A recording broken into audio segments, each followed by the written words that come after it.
So the problem set's just 4 questions, 1.1, 1.2, 1.3, 1.4. And then there's 2 extra credit questions at the end that are related. All right, and I'll mention what those are about in a second. So it's only 4 questions. And that might sound easy, but they're a little bit of an involved calculation, especially 1.2 as we'll see. 1.1 is very simple. So what we're going to do is we're going to go to industrial settings. We're going to set T to be 450 C and pressure to be 150 bar, right? So these are industrial conditions. Okay, and the idea is that we're going to run this through a cycle, a reactor cycle, if you will. Let me explain how that works. Let me just draw it.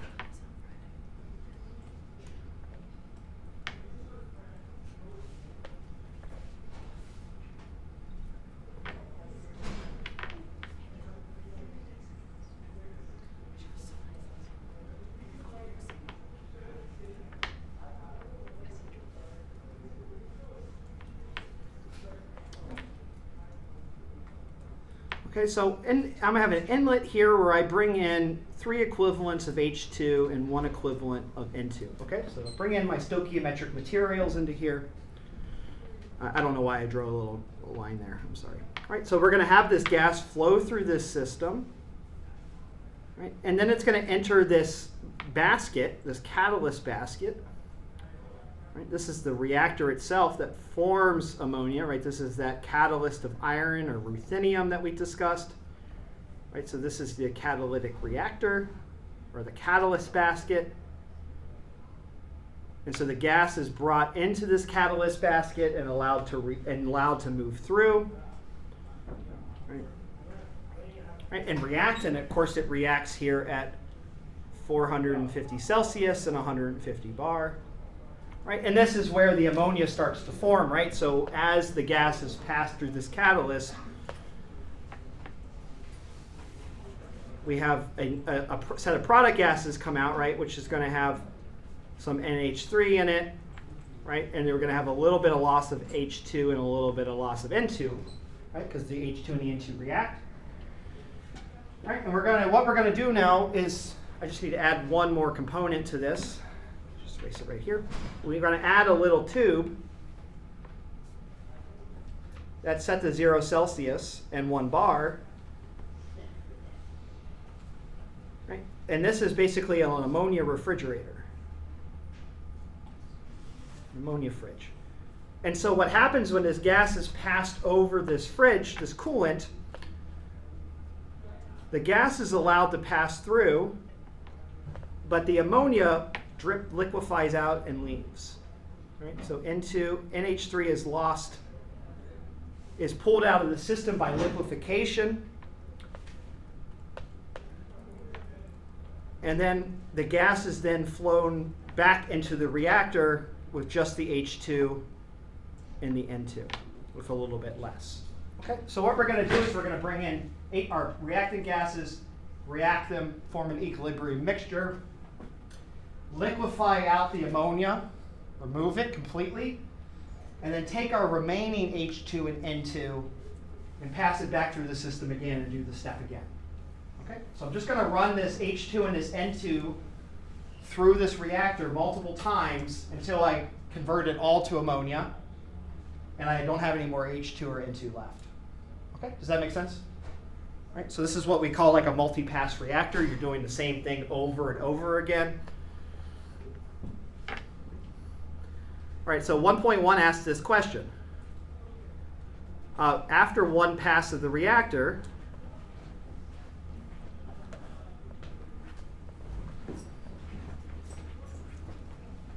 what is the percent yield or the percent conversion?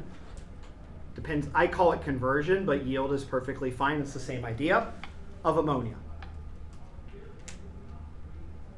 Okay, that's all it asks.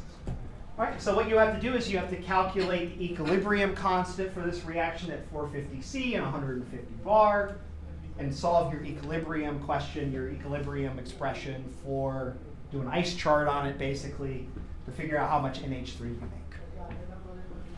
Okay, so the goals here are to calculate delta G of reaction at 750 C. Calculate an expression for the equilibrium constant in terms of the mole fractions or concentrations, however you want to do it, pressures, and calculate and solve and calculate the equilibrium fraction that you form of NH3. Okay. We'll talk a little bit about calculating delta G at higher temperatures today. That's kind of like my last thing I want to talk about, so we'll come back to that. All right, but in problem set 4, you did something very similar. You were looking at enthalpies and stuff of materials at different temperatures, and you had to calculate the enthalpies at different temperatures for your materials. It's the same concept here, except you have to do the entropies as well and take H minus Ts to get delta G. Okay, so you can get all that information from NIST and such. Okay, so this is kind of the same problem that we've been looking at, really straightforward. Calculate delta G at the right temperature, get an equilibrium constant, calculate how much you get. Easy enough.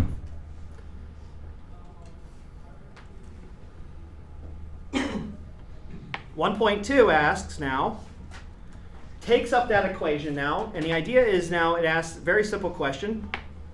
How many passes through the reactor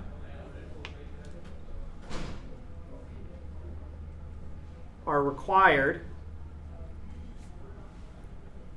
to get 95% conversion of NH3 to NH3. All right, so the idea is that each time you pass your H2 and your N2 through, you form a little NH3, and you lose a little H2 and N2. Right? And then you pass that new mixture of H2 and N2 that are depleted back in. You make a little more NH3 from them, pull it out. You deplete some of the H2, N2, and keep running it through the equilibrium. And eventually you run out of H2 and N2 eventually. Right? Eventually it's just going to all react away. And my question is, how many times do you have to pass this through for it to be 95%? Okay, so you're going to basically do the same equilibrium calculation every time, except each time that you update the system, you're going to change the amount of initial moles that are going in. Right? So initially you have 3 moles of H2 and 1 mole of N2 in the first step, stoichiometric. Some of that's going to react away, and you have new moles of H2 and N2. Those get put into your equilibrium calculation to your second pass. You lose a little bit of that to NH3. That H2 and N2 goes back around, and you just sequentially deplete the system of H2 and N2 with NH3. And I'm asking you how many times you have to do that until you get 95% conversion. Right? This is what they do in real life. Actually, what they do in real life is they have a constant flow of gas running through here, so you have constant fresh supply, if you will. But we're going to assume they just pulse some gas in there and let it go, pass it through multiple times. How many times does it take to deplete it? All right, so this is what they really do. This is a multi-pass system. And I'll tell you that the answer is less than 30 times.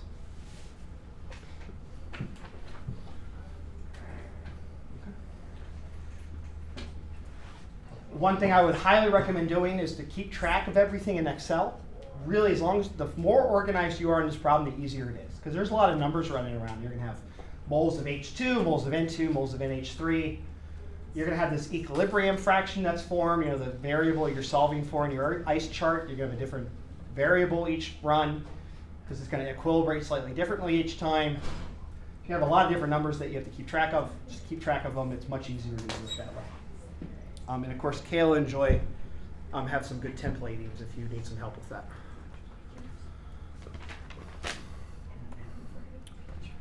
Okay, let's look at the next question. It's a little different. 1.3 instead shifts gears a little bit to think about the H2 production, right? Because we got to get H2 from somewhere. You can't get it from the atmosphere, right? Nitrogen comes from our atmosphere. They just feed in air and get the nitrogen out of it. But there's no H2 in the atmosphere. It's too light. So you have to find H2 from somewhere else.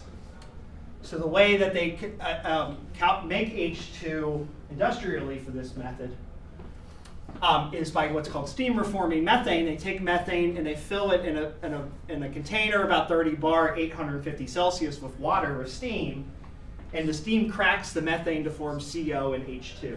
Right? So you oxidize that carbon. All right, so this is the primary way we make H2. All right, the problem with this reaction is endothermic. Right, so we have to put heat into it. Right, so we have to input energy in order for this reaction to go. And if you calculate the delta G at this reaction, it's product favored, but it's very endothermic. So you have to put energy into this. You have to use energy to do this reaction. So this says, okay, if we need to make 150 million metric tons of ammonia each year, that's the annual demand for ammonia in the world. How much H2 do we need to make to supply that?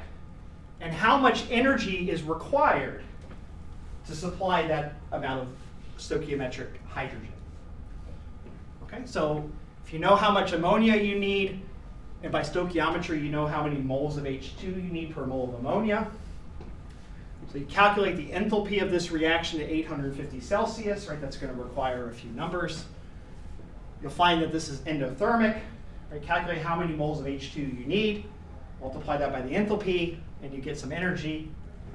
Right? And I ask you to compare it with the global electricity demand in 2022, which is 25,000 terawatt hours. One of the things you'll want to do is convert that to joules.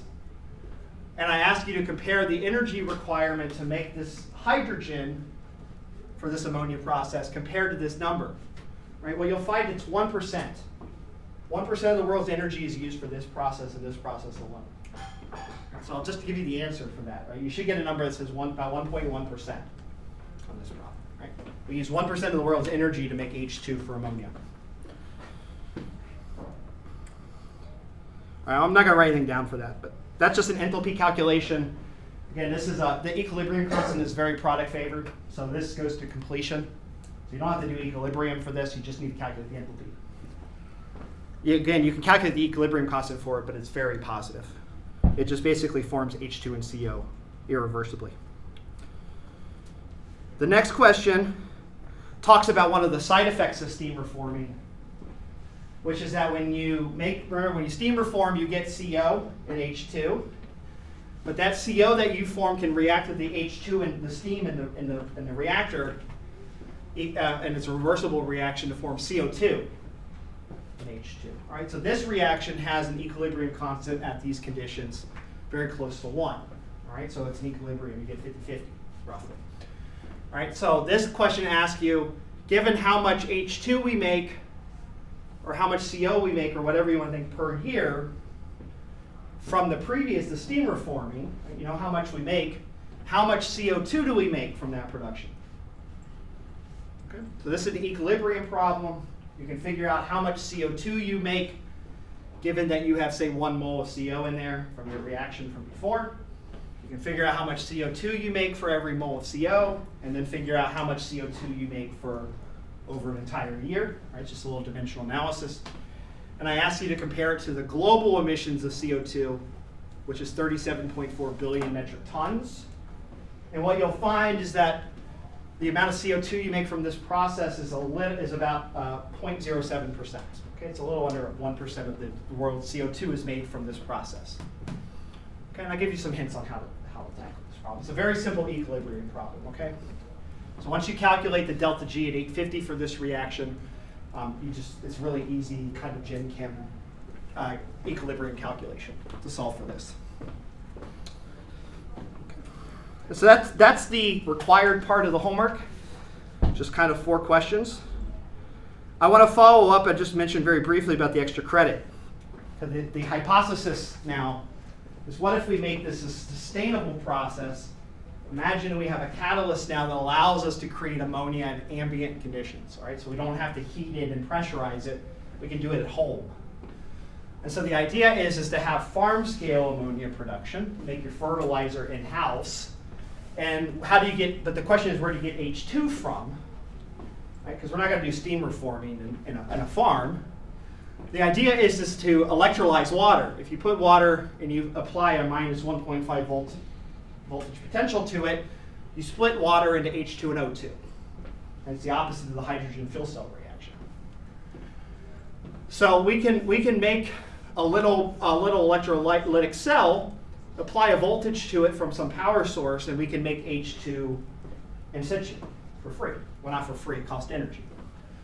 So I ask you, given the amount of nitrogen that a farm needs and the size of a typical farm in the US, how much energy do you need to power the fertilizer production for the farm? Because the most expensive part energetically of the in-farm production of ammonia is splitting water into H2 and O2. It's the most expensive part. Right, so this is the dominant part of the energy budget. So I ask you, how much energy do you need per farm, average farm, per year, to power these necessities? Okay, so this is another very simple enthalpy or delta G question. It's at 298 in 1 bar, so you don't have to change any numbers. It's really easy. Everything's just standard enthalpies here. Okay, so you figure out how much energy you need for that. That's a really kind of straightforward extra credit question. And then the last one is very interesting. It takes that number, it says, well, let's think about our power supply. What's the most sustainable way to make power at the farm? Well, let's do solar power. Right? So I say, hey, on average per square meter per day, you get about 8 kilowatt hours of sunlight. And if the average solar panel is about 25%, how much surface area of solar panels would you need per acre of farm? Okay. Good question. Right? So you know how much power you need to generate. You calculate how much power a solar panel of a given size generates, and then you calculate how many solar panels you need.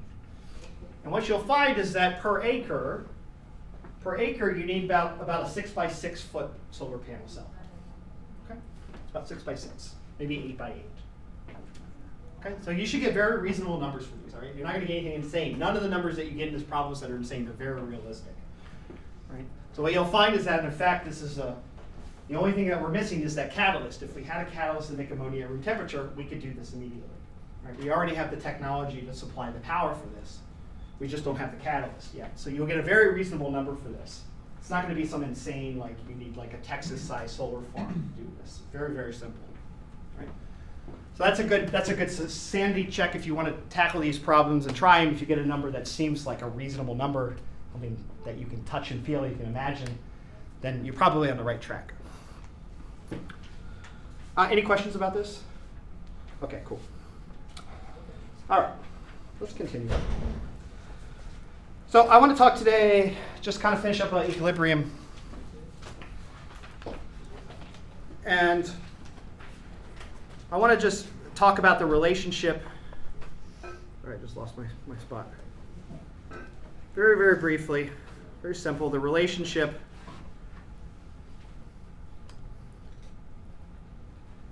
between the equilibrium constant and temperature. All right, I want to teach you, I gave this lecture yesterday, and it was really boring and really uninteresting, so I'm going to try and change it up a little bit today. So I'm not going to do as many derivations as I did the other time.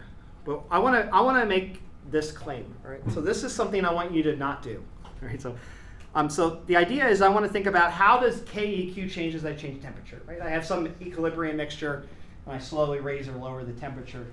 How does the equilibrium change? It's a good, fair question.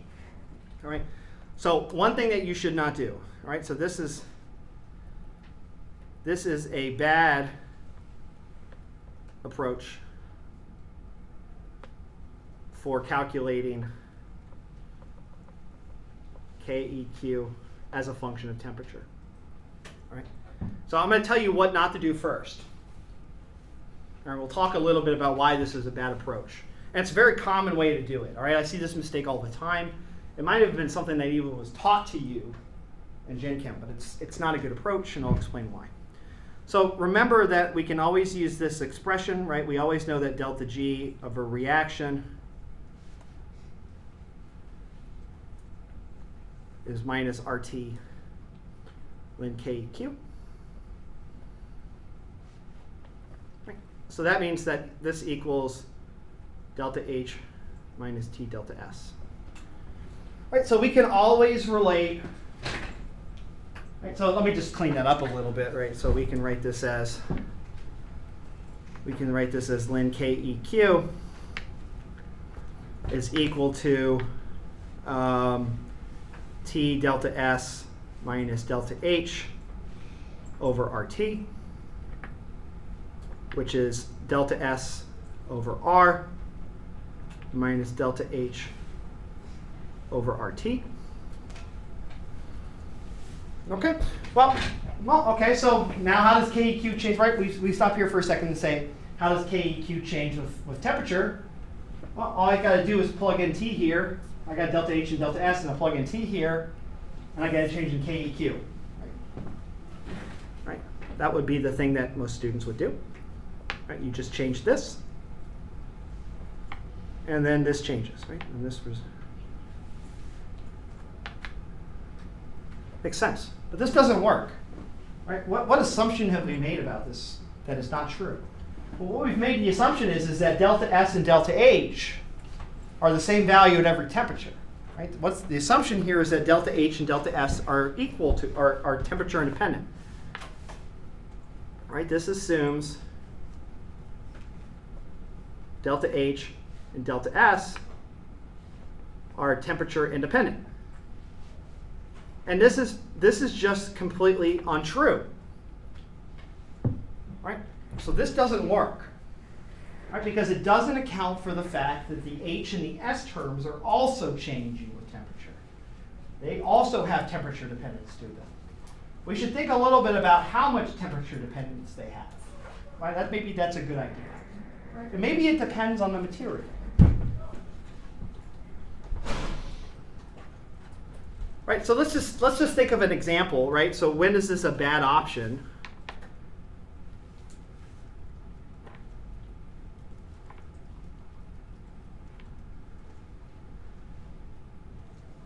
Well, first we need to think about, again, how does delta H and delta S change with temperature?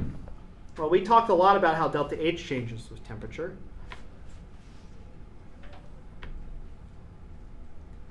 Delta H of T is equal to delta H naught plus the integral from the standard temperature to our final temperature of the heat capacity with respect to temperature.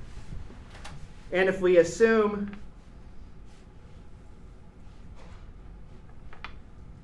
Cp is fixed, then that means that delta H of T is equal to delta H naught plus Cp delta T. Right? So we've made another assumption here is that heat capacity is temperature independent. Right? This is T, all right, this is T independent. All right, we'll see if that's true or not. All right, so we know that enthalpy is changing, if you will, with the heat capacity. We'll do a quick check on how much that really matters in a second. All right, but how does delta S change? That's a really kind of there's a clever way to determine how does S change. And it changes basically by the same way that H does. And let me explain that to you. So how does delta S change with T? Right, so the way I want to set this up is assume my system is at T naught, right? And I slowly increase the temperature. I slowly and reversibly increase the temperature. Okay? So so instead of, I'm not going to jerk the temperature and cause the system to re-equilibrate. I'm just going to slowly move along the system's equilibrium line. I'm going to stay on the equilibrium line and never leave it. Right? I'm not going to throw myself way off the line. Right? So I stay on the equilibrium line, which means that at all points, all temperatures, that delta G for that reaction is 0. Right? Because I'm at equilibrium. Right? So if delta G is equal to 0, that means that at all points, delta H is equal to T delta S. at all points along this path as I start to heat. All right, well, if delta H is T delta S, I just have to make a substitution here. Right? I take delta H here and replace it with T delta S everywhere. Right? And what I get from that is very simple. What I find is that delta S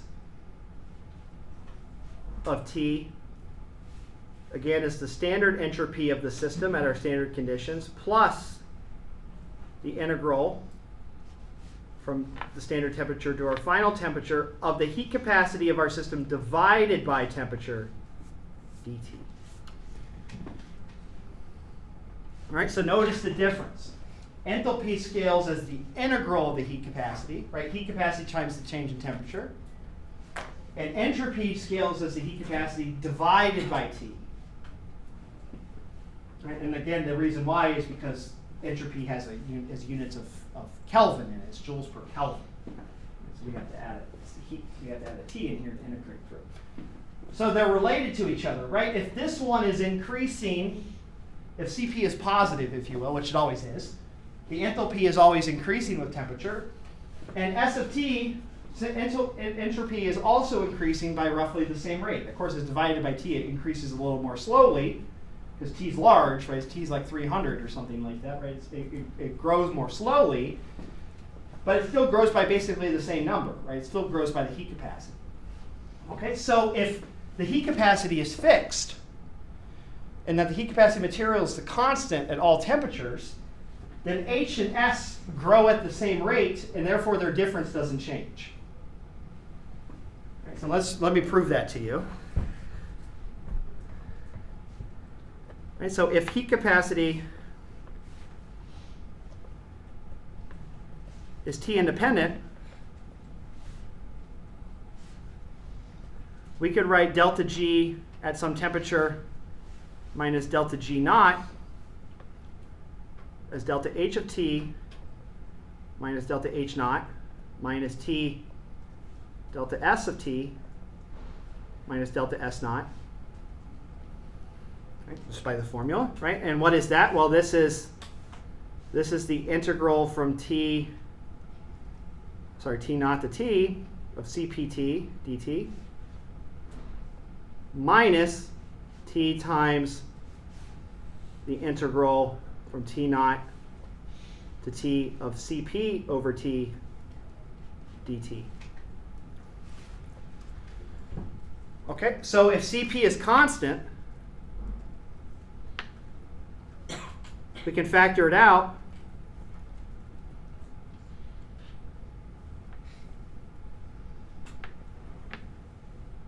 So this one becomes Cp delta T minus T times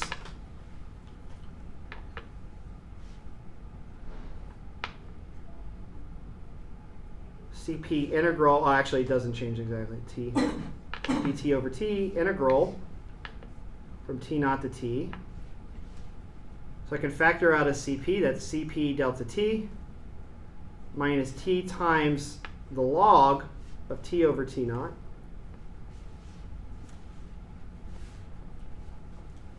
Right? And as you can see, this is not equal to 0.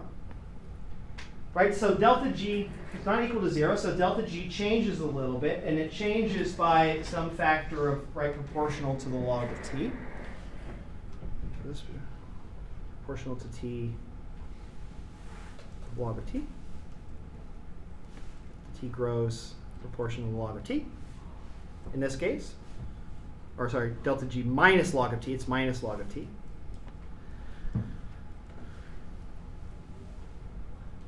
Right, but it all grows roughly to the heat capacity, right? But if the heat capacity changes though, right, here I have an integral of the heat capacity divided by T, and here I have an integral of the heat capacity. So these two things grow differently. Right, so if Cp is a function of T, so this means that again, delta H and delta S grow simultaneously together.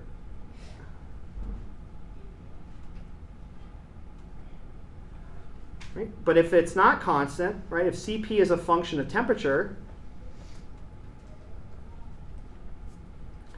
delta H grows differently than delta S. So therefore, we need to consider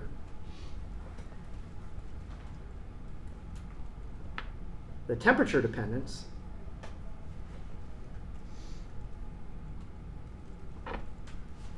of H or S in our calculation. Okay, so if you assume that Cp is constant, heat capacity is constant, then you can just sub NT for delta H minus T delta S and get a new delta G. It works fine. And so for small changes in temperature, that's okay.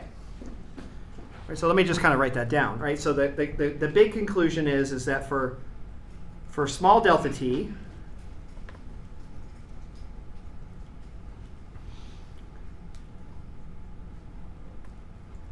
G of T times by G circle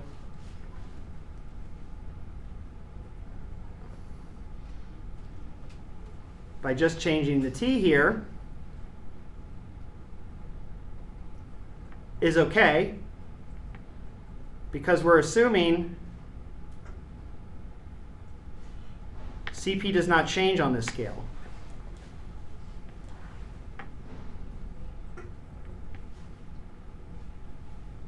Right? But for large changes in temperature,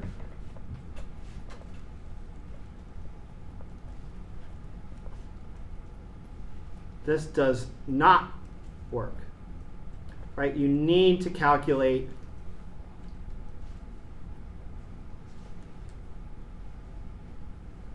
delta H and delta S properly at the given temperature using the heat capacities. Let's give a sense of how important this is. Maybe it's worth looking at a number, some numbers.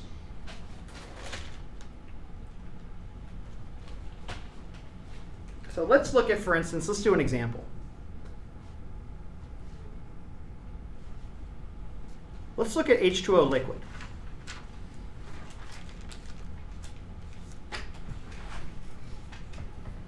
Right.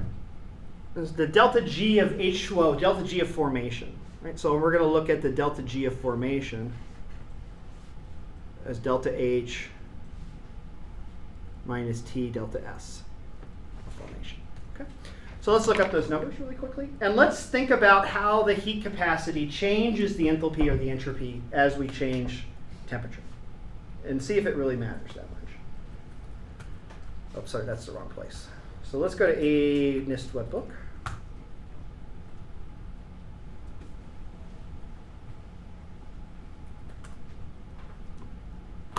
We'll look at liquid water. We'll go to condensed phase thermochemistry data. Right, so our delta HF is minus 285.8.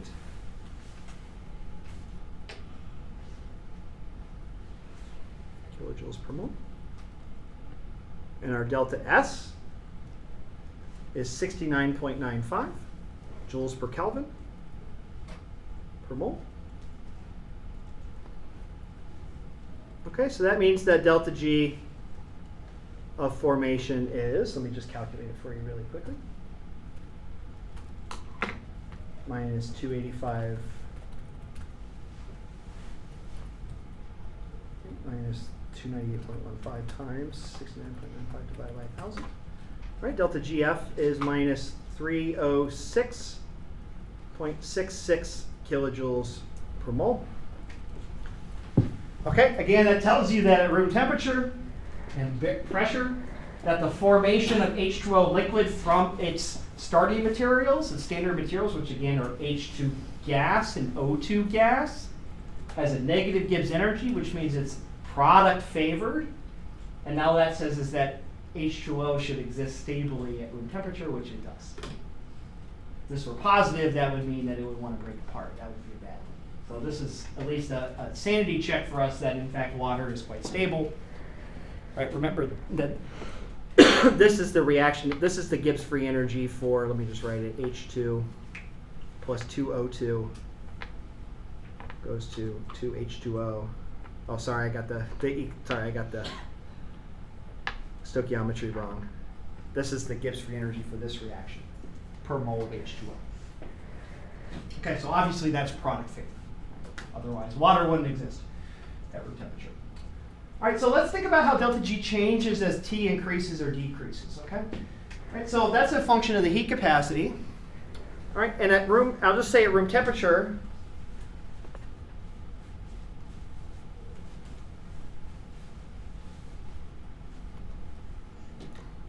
the heat capacity of water, does anyone know the number off the top of their head? Probably not.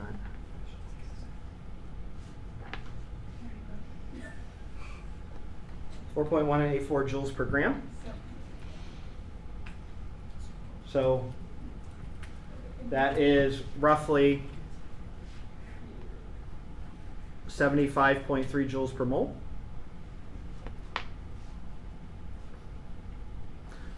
All right, so what does that mean? Well, that means that, again, that delta H, let's go up 10 degrees. So at 308 would be delta H naught plus 0.0753 kilojoules per mole. Sorry, I forgot a Kelvin here. Mole Kelvin times the temperature change, which is delta 10 degrees. Right? And delta H here is minus 285.8, right? So as you can see, it's not really a big change, right? I'm going from minus 285.8 times 0.0753 times 10. Did I get?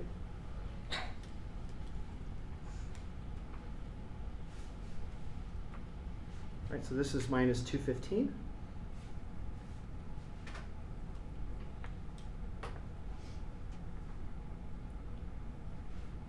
Kilojoules per mole, did I get that right? 75, yeah, that's right. Seems big. Why is that? Oh, I see what I did wrong. Sorry, yeah, no, that's crazy. You guys, I put a times, not a plus, sorry. Sorry, I was wondering why that number looks so huge. 284.9. Okay, so it only changes by a kilojoule. Right, and delta S changes. I'm just going to write in kind of the margins here. Delta S plus the Cp times the log of the ratio of the temperatures. So that's log of 10. So that's 298. So the delta S is 69.95 plus 0.0753 times 1,000 times. Oh my gosh, I need to 1 second. 69.95 plus 75.3 times the MP log of 10. So it goes to 243 joules per mole per Kelvin. Okay, so the entropy changes by quite a bit. Right, it goes from 69 to 243, but again, that's a pretty small number compared to the delta H, right? So let's recalculate delta H at the new temperature, or delta G rather. So delta G at, what number is this again?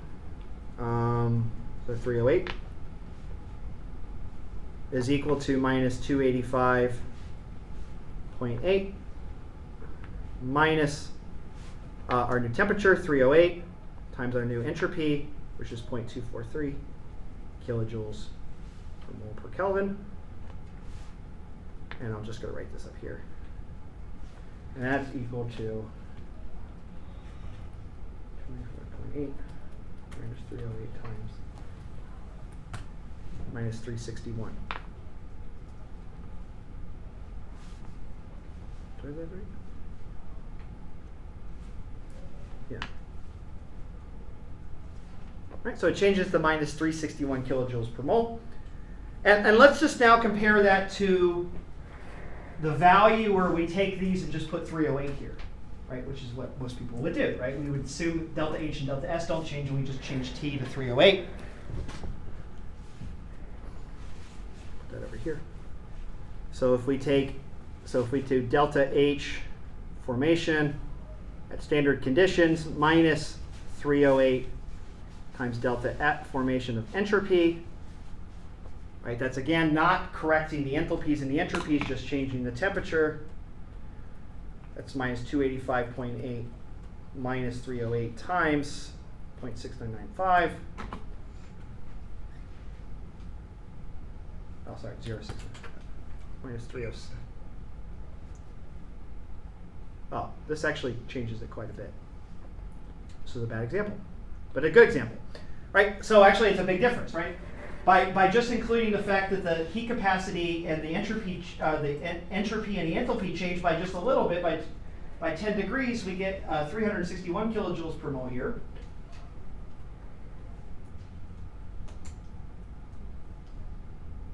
Good, that's right. But if we just plug in T there, we get 307, right? So you can see there's a big difference. This is never a good option. Never a good option. Right, so you always need to consider the fact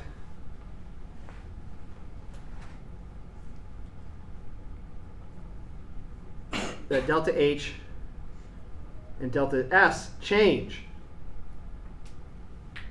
with T. Okay? Right? You get two different answers depending on how you take that approach, right? And that gives you the wrong answer. All right, so we need to be very careful with this, right? So in one of the recommendations, I'm going to show you an equation really quickly for how we calculate changes in equilibrium as a function of temperature. And I'm just going to give you some strategies to think about this.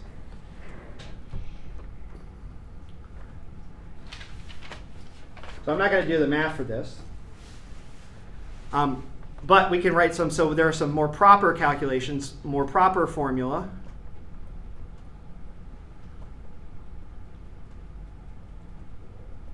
For calculating thermal changes in G and K.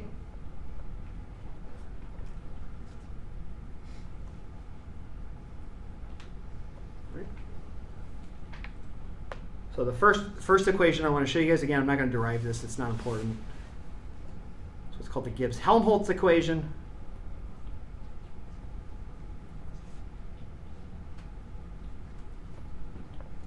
I'm going to write it a couple different ways.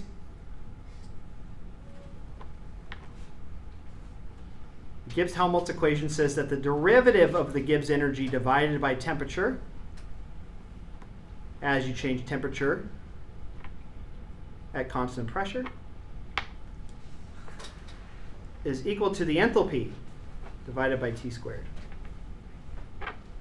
So that gives us a nice little equation that says that if I can plot, the idea is that if I plot temperature,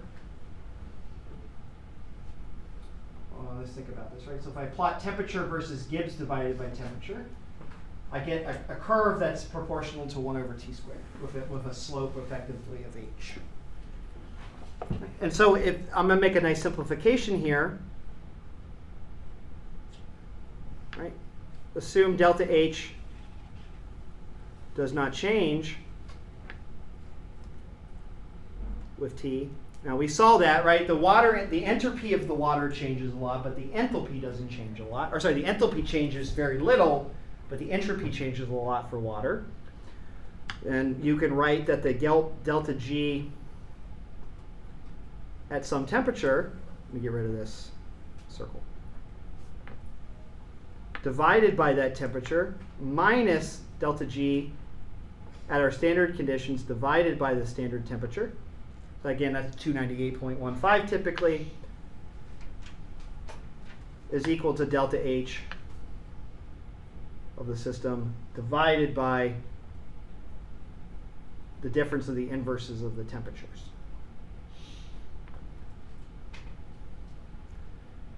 Right, so what this says though is interesting, is that what this is telling us, if we can do just a little bit of math here,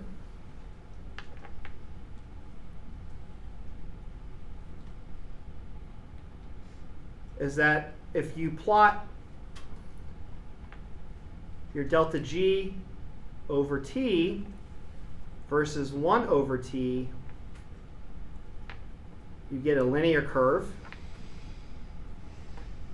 with slope delta H. Okay. So delta H kind of tells you roughly, as a function of temperature, how much your Gibbs energy is going to change. It's ultimately dependent on the size of delta H. Right, so if you have a very, very exothermic reaction or endothermic reaction, right, you're going to end up invoking a large change in delta G when you change temperature versus a system that has a very small entropy, or rather small enthalpy doesn't change delta G very much at all. So this is not a particularly helpful equation because, again, it's very hard to measure delta G, right? We don't really measure delta G. What do we measure? We measure equilibrium, right? So we need to say, okay, well, let's plug in our equation for equilibrium here and think about the equilibrium constant's dependence on T instead of delta G, right? Because it's very easy for us to measure equilibrium, right? That's what you're doing in the problem set. You're just measuring moles of materials coming out of a process. That's really easy to do. You just do it with a scale or something like that. That tells you something about the equilibrium constant, and therefore delta G. So let's think about what happens when we put our equation for delta G, or for equilibrium constant in here.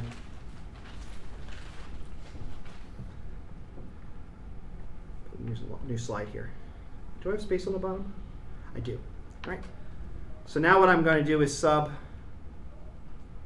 substitute delta G is equal to minus RT ln K into this expression. And what I get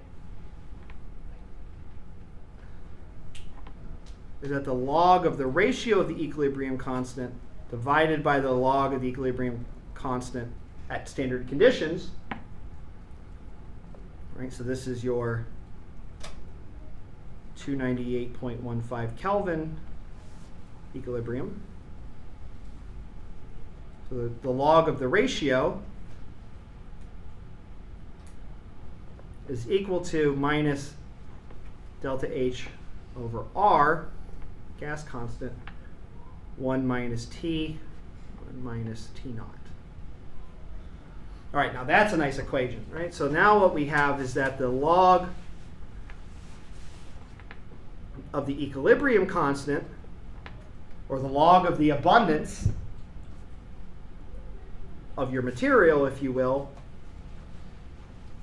is linearly related to 1 over T with slope minus delta H over R. Okay, so that's really nice. You get a log, right? So if you can measure the equilibrium constant, take the log of it, and you plot it as a function of 1 over the temperature you measure that at, you should get a nice straight line, and the slope of the line tells you the enthalpy of the material. Right? So this is literally how people measure enthalpies for everything. For instance, in biochemistry, when you're measuring binding energies and things like that of substrates or ligands or drugs with proteins, or you're looking at metabolism or something like that. We're curious about the energetics of those processes. We just change the temperature of the material, watch the enzyme change its activity as a function of temperature, and then that tells us something about the energetics of that reaction. This is a really classic example of a very useful equation that's used in experiment. And this has a nice name. This is called the Van't Hoff equation, named after Van't Hoff. He used this to measure lots of enthalpies. You can measure equilibrium, changes in concentration, those are and temperature, of course. That tells you something about the enthalpy of the reaction. Let's think about what this tells us at a grand scale. All right, what kind of trends does this tell us? All right, so it tells us a little bit about how K is going to change with temperature. Right, because K is either going to go up and down depending on the value of delta H. All right, so let's figure it out. All right, so let's say temperature is increasing. Let's put it on a board. Maybe it's better that we look at this on the board. Right? So maybe this is better, this is perhaps more useful qualitatively. Okay, so let's put that here. All right, so let's assume we're increasing temperature, right? So let's assume T is greater than T naught. Okay, so what does that say about 1 over T minus 1 over T naught? Is greater than or less than 0? Well, if T is greater than T naught, this is a smaller number than this. Right? This is going to be a bigger number than this one, so this is negative.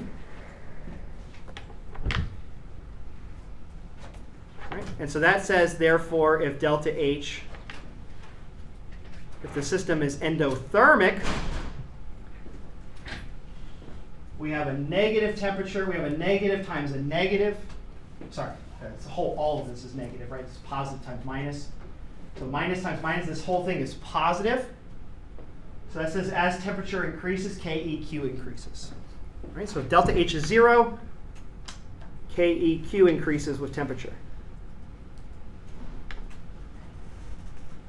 All right, that should make sense, right? You have an endothermic reaction and wants heat.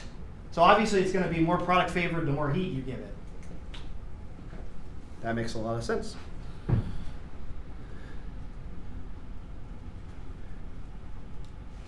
Endothermic reactions like input heat. Right? You put in more heat, it reacts more. Right? But if delta H is less than 0, the opposite happens.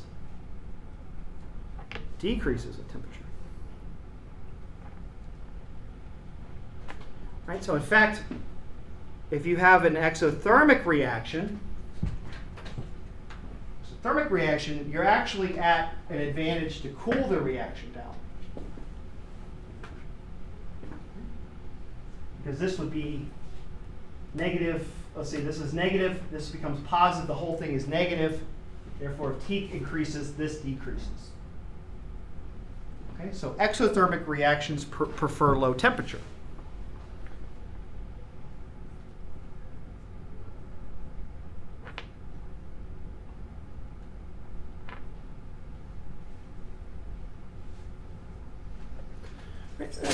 That should make good sense. Right. And again, if we flip the temperature, if we cool it down, the opposite is the case, right? I don't have to explain that.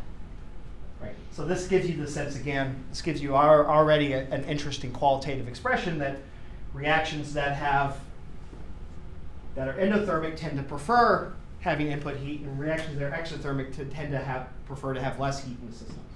Right? So that's why, for instance, in organic chemistry, there's lots of really famous endothermic reactions. I can think of the Wittig reaction or the, what's the one, maybe Joy, if you remember the name of it, the Grignard. You guys ever do Grignard in Orgo? Yes. Yeah. That one's very exothermic. You got to cool it down, right? I think you have to cool that one down, don't you? You certainly have to do it dry. But anyway, a number of those reactions are very reactive. You have to bring them down to 0 Celsius. Otherwise, they tend to not react. The way to really think about this is that an exothermic reaction, think about the reverse reaction, right? Going from products to reactants, right? If a reaction is exothermic, that means the reverse reaction is endothermic. And so if you put more heat into the system, the products are more likely to react and go back. Because you're putting more heat into the system, it's more willing to react backwards. And so that's going to drive the equilibrium towards the reactants, and therefore equilibrium constant drops.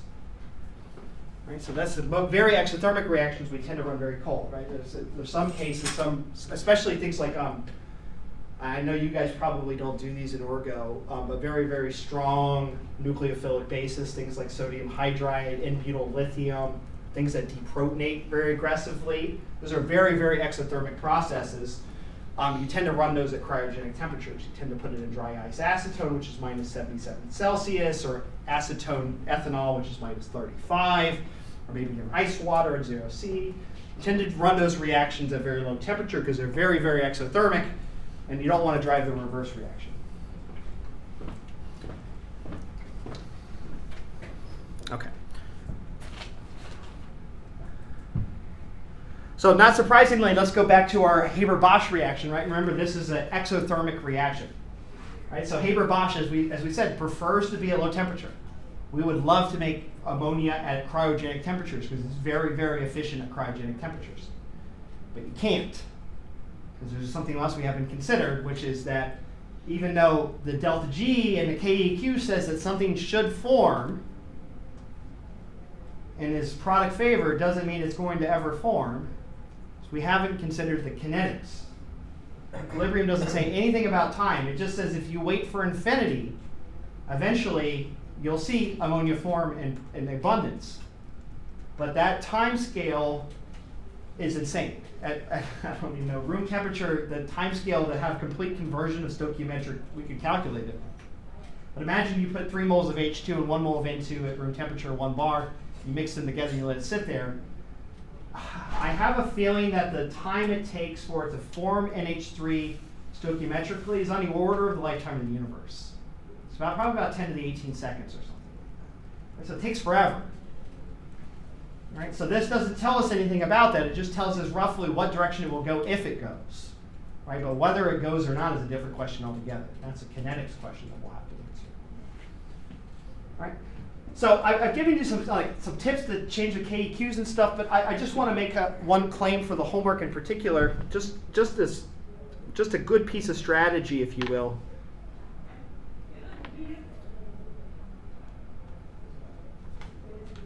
Is to always write delta G for a reaction as H minus T delta S and calculate each one of these terms separately and correctly with heat capacities.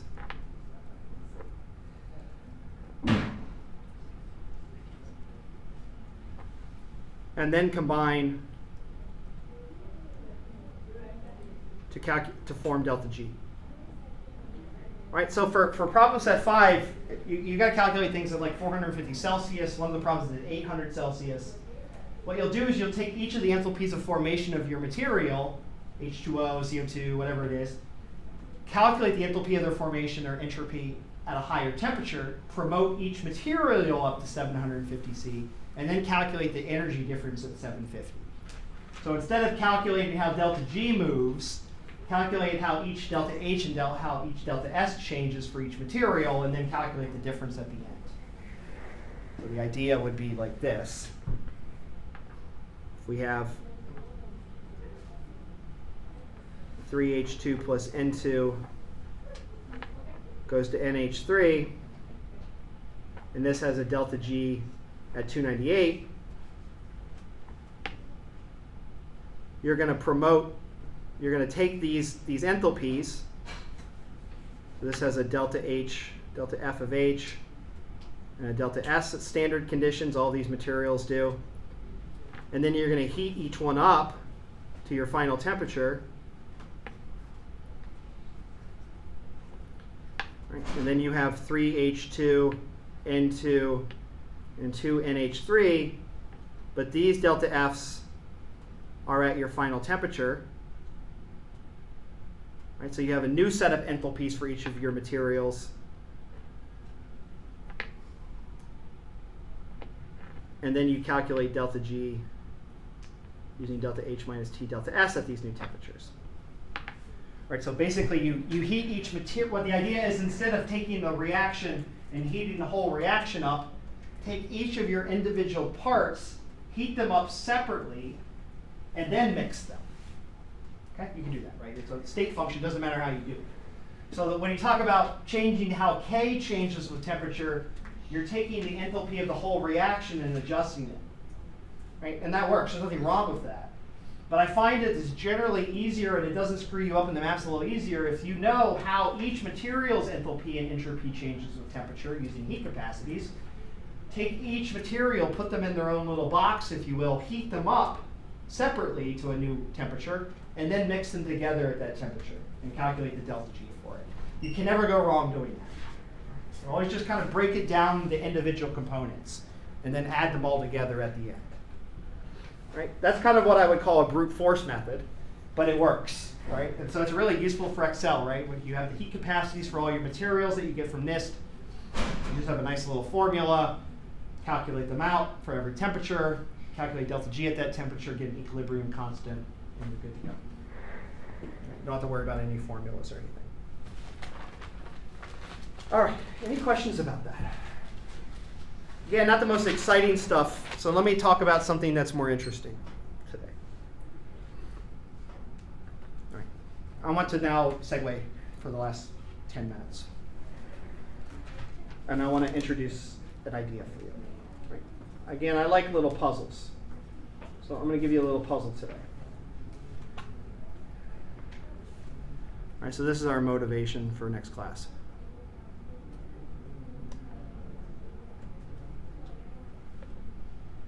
All right, one of my favorite molecules, and probably one of your least favorite ones just because of the way you draw it, is cyclohexane. Who's really good at drawing chairs in here? Anyone really good at it? Anyone good at drawing chairs? No. All right, remember that cyclohexane has two different types of hydrogens.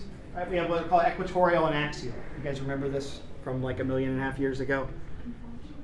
Unfortunately.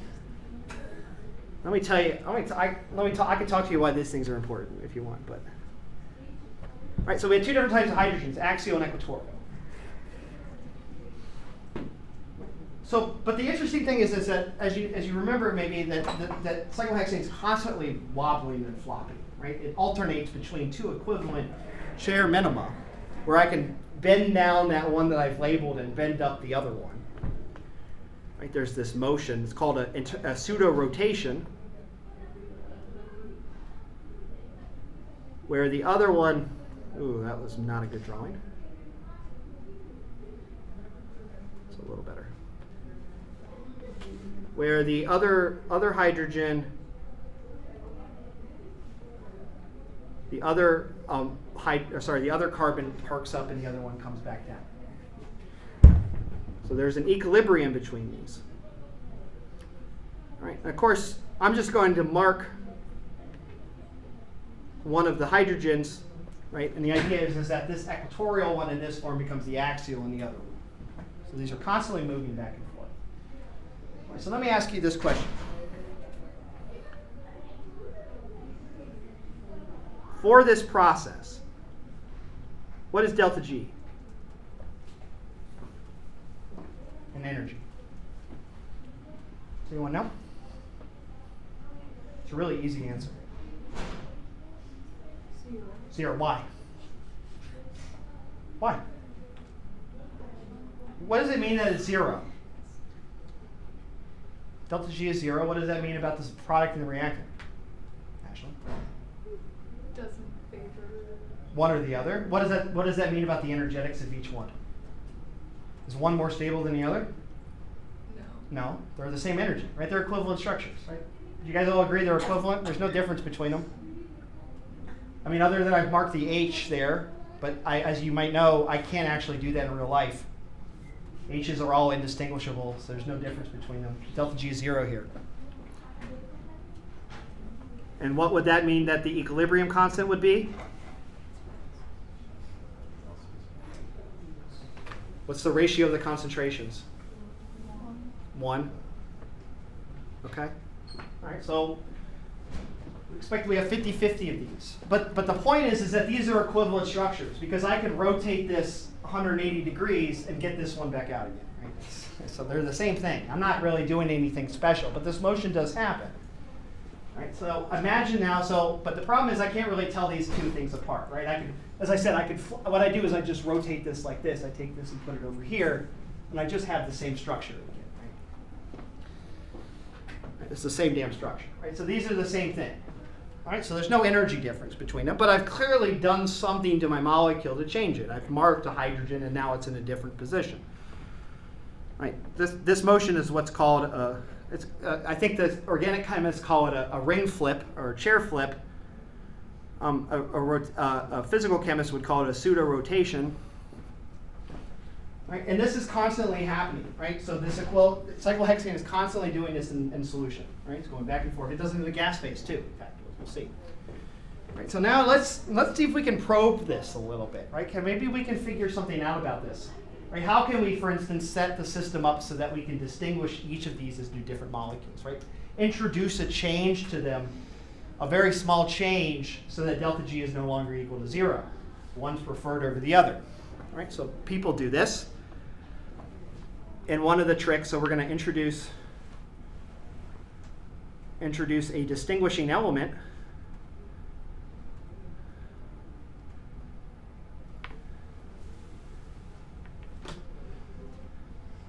What I'm going to do is I'm going to take that hypothetical starred hydrogen and I'm going to replace it with a deuterium, a heavy atom. Right? Just an extra neutron. Right? And so now when I do the rotation, the pseudo-rotation, I'm now exchanging between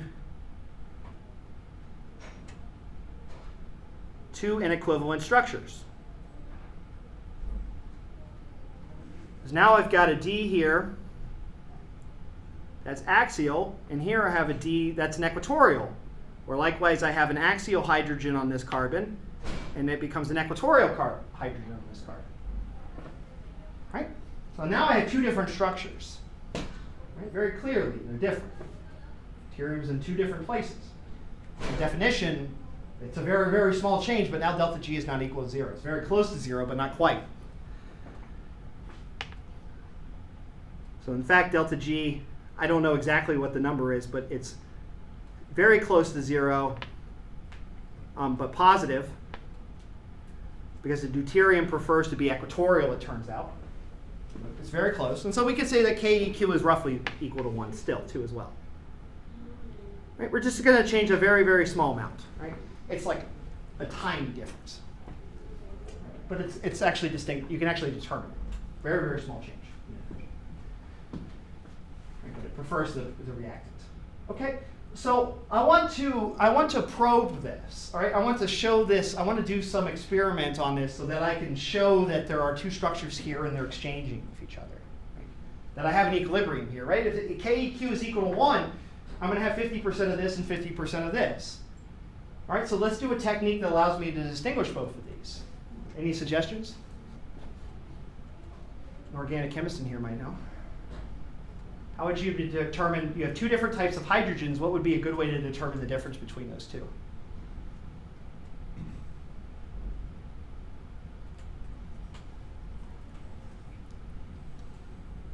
Think about the instrument room. What instrument in the instrument room would be able to tell us the difference between a hydrogen in one position and a hydrogen in another position? Any guesses? IR gives you a CH stretch. I don't think they're that much different. That's a good one. Let's do something a little more sensitive to hydrogens, though. What's another one that's more sensitive to hydrogens than IR? IR is a good guess. What about NMR? What about NMR? Right, let's think about that, right? Remember an NMR, this is the simple rule. It's not really the truest rule, but the simple rule. Unique hydrogens give unique signals.